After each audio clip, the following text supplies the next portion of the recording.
आंदोलनरत है। मैं जंतर मंतर पे खड़ा हूँ। मेरा सपना था कि आप लोग एक दिन सत्ता में आओ, आप लोग आ गए, लेकिन इसके लिए तो हमने सपना नहीं देखा था। इसके लिए तो हमने अनगिनत झूठे मुकदमे सहन नहीं किए, इसलिए हमने अपनी बर्बादी नहीं सहन की। हम भी पाकिस्तान से आए थे देश विभाजन के समय। मेरे पूर्वजों को 5 किले जमीन मिली थी गुड़गांव में, उन्होंने नहीं ली, उनके सारे भाई गदर में मारे गए थे। मैं नहीं चाहता कि और किसी घर में ऐसा गदर हो।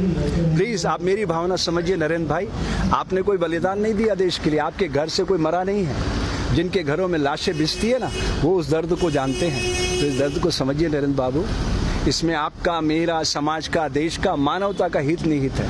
आप भूल गए अपने धर्म को। राजनीति में शुचिता लाने के लिए मैं यहाँ खड़ा हूँ। मेरे को फेसबुक पे लोग बहुत गालियां देते हैं, सारे साधु लोग मेरे से बहुत लड़ रहे हैं कि तुम देश के गद्दार हो गए हो, मुसलमानों के साथ खड़े हो। मैं आपसे पूछना चाहता हूँ, आप कौन जाति के हो नरेंद्र भाई?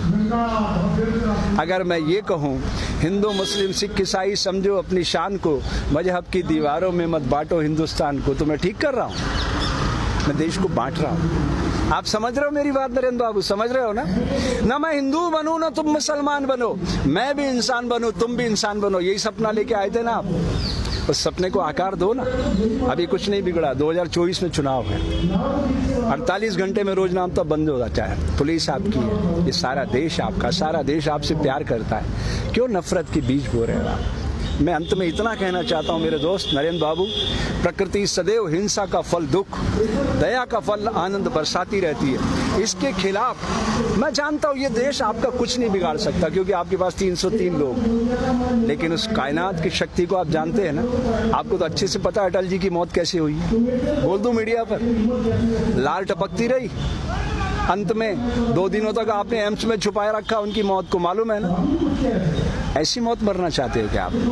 अरे अच्छे इंसान बन के मरना, दुनिया रोए, हंसते हंसते जाइएगा। कबीरा जब हम पैदा हुए जग हंसे हम रोए, ऐसी करनी कर चलो हम हंसे जग रोए। ऐसे मरोगे लाल टपकाते टपकाते, आपको अच्छा नहीं लगेगा। ये राम मंदिर का सपने की स्क्रिप्ट किसने लिखी थी? अटल जी ने। उसके निदेशक कौन थे? आडवाणी जी। और आप उसके मार्केटिंग हेड थे, याद है ना? उसी रथ पे खड़े होकर चिल्लाते थे आप। मुझे तो एक एक दृश्य याद है। मुझे वो भी याद है 25 जून 1975 की रात, दरमियानी रात, जब कलेक्टर ने मुझे बुलाया था और आप आदिपुर भाग गए थे। मुझे एक एक दृश्य याद है नरेंद्र बाबू, मैं भूला नहीं हूँ। इसलिए आपको याद दिलाना चाहता हूँ दोस्त, ये समय फिर नहीं आएगा। जिन्हें शक हो वो करे और खुदाओं की तलाश, हम तो इंसान को दुनिया का खुदा कहते हैं। मिटा दे अपनी हस्ती को अगर कुछ मर्तबा चाहे, कि दाना खाक में मिलकर गुले गुलजार होता है। तुम गलत दिशा में जा रहे हो नरेंद्र, कल पछताओगे। आज जहां हम हैं कल कोई और था। ये भी एक दौर है, वो भी एक दौर था, कितने और कितने चलेगा। वो डोवाल कह रहा था, अजीत बाबू, वो क्या नाम है उसका तुम्हारा NSA वाला, क्या कह रहा था वो? इतिहास लिख रहे हो आप, ये और इतिहास शक्ति से लिखा जाता है। आप भूल रहे हो नरेंद्र बाबू। ये आंसू देख रहे हो ना, अहिंसा और सत्य के आंसू है। महात्मा गांधी, तुम्हारे जैसे लाखों करोड़ों नरेंद्र खड़े हो जाए ना एक पलड़े पे, महात्मा गांधी के समक्ष एक तिनका भी नहीं है। पता है क्यों? अहिंसा और सत्य को उन्होंने अपने जीवन में उतार लिया था। कितना भी अपमान किया, वो बैरिस्टर थे। तुम कितने पढ़े लिखे हो तुम्हें अच्छी तरह से पता है। वो बैरिस्टर थे, सारे कपड़े उतार कर तन पे लंगोटी लगाई और निकल पड़े देश के लिए।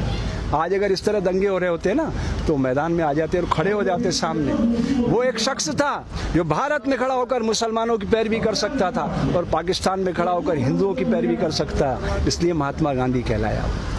आप नहीं बन सकते इतिहास पुरुष, कूड़ेदान में फेंक दिए जाओ। इसलिए अपनी शक्ति को पहचानो दोस्त, आज नहीं तो कल। इस समय आपका इंतजार कर रहा है, अभी भी आत्मावलोकन का समय है। जय हिंद, जय भारत।